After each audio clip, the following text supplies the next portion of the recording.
Пайгамбарыбыз баканы өлтүргөндөн тыюу салды. Эмне үчүн?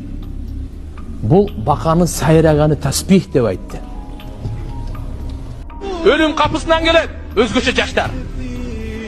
Эч качан күчүбүзгө, акылыбызга, каныбыздын кызуулугуна таянбайды. Дагы мен күнөө кыла берем, эчтеке болбойт деп. Бул шайтандын алдоосу. Өттө көп көппеш керек. Через чөтө тоңбой болуп кетпеш керек. Бир сынасын, жаралганыңа пушайман жейсиң.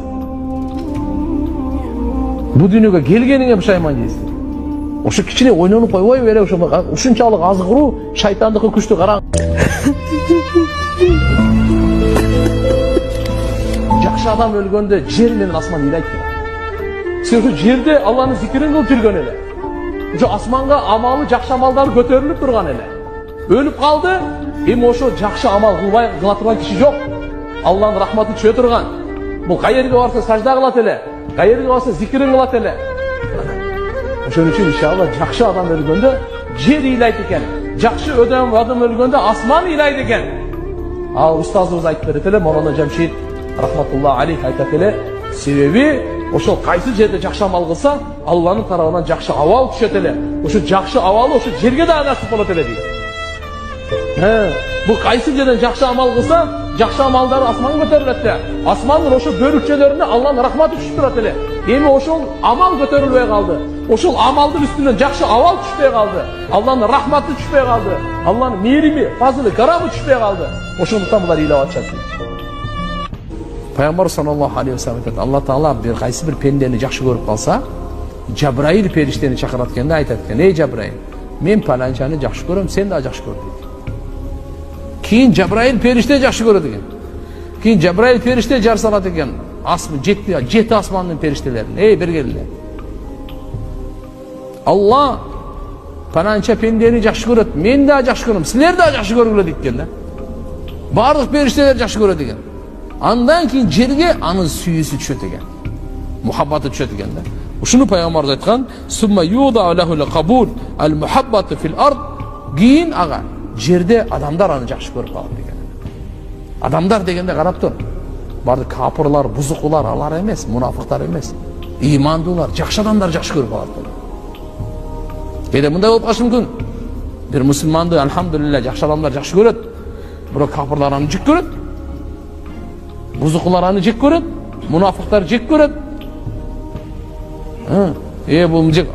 Бул эсепке алынбайт ал. Демек жакшы адамдар, ыймандуу адамдар ошону жакшы көрүп калат. Бул Алланы жакшы көргөнүн белгиси. Жабраил периштени жакшы көргөнүн белгиси. Бардык периштелерди жакшы көргөнүн белгиси бул. Ошондой эле: "Ва иза абгадаллаху таала абдан даа Жабраил фа якул инни убгиду фулан фа абгидуху". Бирөөнү Алла жек көрсөчү, Жабраил периштени чакырат экен дагы айтат экен: "Мен паланчаны жек көрөм, сен да жек көр" дейт экен. Жабраил периште жек көрө деген, андан кийин бардык периштелерге айтат экен, асмандагыларга: "Алла паланчаны жек көрөт, мен да жек көрөм, силер да жек көргүлө" дейт. Анын жек көрүүсү жерге түшөт, адамдар аны жек көрүп калат дейт.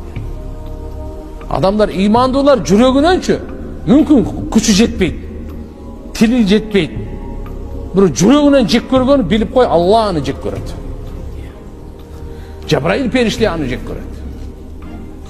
Бардык периштелер аны жек көрөт. Ыймандуулардын жек көргөнү.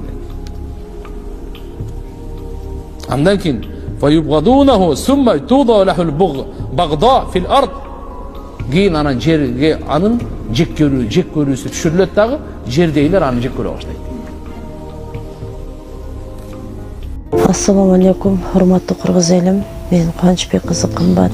Көптөн бери сиздерден жардам сурап кайрылган себеби жол кырсыгына катталып 2 жыл мурун уулум Мухаммад башынан удар алып баса албай калган. Азыркы учурда башында аппараты менен баламдын басып кетүүсүнө жардамыңыздар, аябаңыздар. Баланын бир жери ооруса, эненин жүрөгү ооруйт экен. 5-10 сом болсо да жардамыңыздарды аябаңыздар, биз үчүн өтө чоң жардам. Тун катарында балам ойноп күлүп басып кетүүсүн каалаймын. Баламдын басып кетүүсүнө себепкер болуңуздар. Урматтуу мусулман кыргыз элим, азыркы учурда бизге $2000 акча каражаты керектелүүдө. Балам азыр башында аппараты менен жатат, баса албай. Жардамыңыздарды аябаңыздар. Аллах таалам сиздерден разы болсун. Биздин реквизит номерлер бардыгы өзүмө караштуу. Эмбанк кымбатка деп чыгат 3197. Зеница кылып салам дегендерге деньги бар. Россия өлкөсүнөн которум дегендерге Сбербанк 0600 самаган деп чыгат. Өзүмдүн иним азыркы учурда Россия өлкөсүндө стройкада иштеп жүрөт. Баарыңыздардан Аллах таалам ыраазы болсун. Адамдарга рахмат.